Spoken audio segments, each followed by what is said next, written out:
Sabi sa akin, kuya, ano mo ginagawa niyo sa tambo? Kinakain. Ay, hindi naman. Iba yun. Ernest din. Yan to. Yung sa tabo. Okay. Yan to. Okay. Libre po yun. Of course. Ayan. Lalo na yung mga Payakoy TV. Kamustahin natin sila? Of course. Go!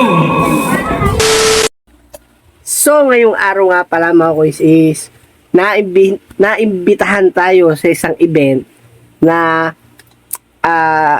event daw ng mga kabataan. So mga kuys, ang invite sa akin, ang gagawin ko daw ay magiging host daw ako. Bali mga kuys, talagang wala akong kaalam-alam sa mga ganyan pagdating sa mga host kasi napapanood ko lang yan sa mga sa TV, napapanood ko lang yan. Ngayon, mararanasan ko na kung paano maging host. So, medyo kinakabahan pa ako mga kuys. Totoo niyan.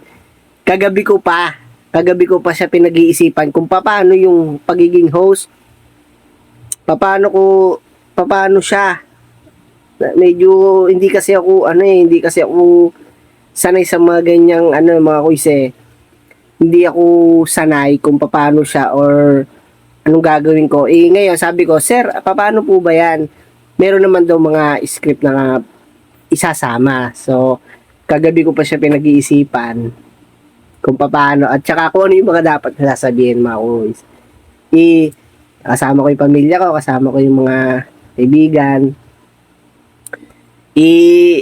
Kinakabahan pa ako hanggang ngayon. Paano ko i-apply yung pagiging host. Pero sabi ko, sige, fight lang ng fight. Kaya mga kuys, samahan nyo ako. Tara. Samahan nyo ako maging siraulo doon. Tara! Majid, excited ka na? So, medyo kinakabahan lang. Manalo kayo ng kanyang mga papremyo. Ayan. At ano ba yung mga pa-premyo na yun? Yung po, trip for two. What? Trip for two. Hindi ko alam. Tanong lang ako. Ano lang yung pamasahe? Wala. Yun, libre ka pamasahin nyo. Kayo mag-avail dito sa ating mga photo booth ng inyong mga souvenirs. Photo, ayan. Lahat ba ay libre? Libre po yun, of course. Ayan. Lalo na yung mga Payakoy TV. Kamustahin natin sila? Of course. Go! Hello po, good afternoon, ma'am. Ma'am, ilan mo ako? Nakating ka lagi. Ano barangay na po? Barangay na. Yun, shoutout sa mga taga-Bambang! Yan, may naalala ko nga pala. Yes, ano po yun? Kanina nagre-reklamo sa akin yung nagtitinda ng tambo. Sabi sa akin, kuya, ano mo ginagawa niyo sa tambo? Kinakain. Ay, hindi naman. Iba yun. Ernest din. Yan to. Yung sa tabo. Okay. Yan to. Okay. Pero alam ko, yung Ernest din na stick ay gawa din sa yan to.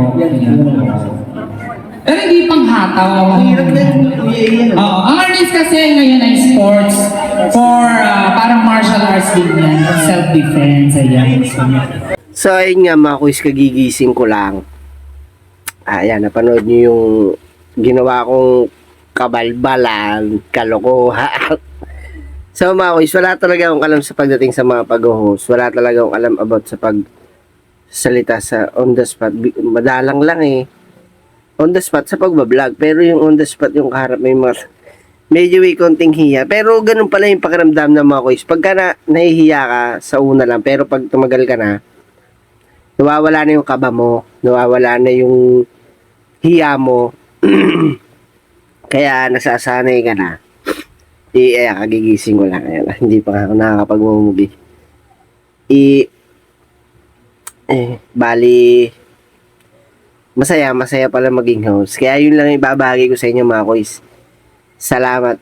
Thank you very much po sa nag-invite sa amin. Maraming salamat po kay Sir Neil Nocon at sa alagang Nocon. In-invite po ako. Salamat po. Thank you.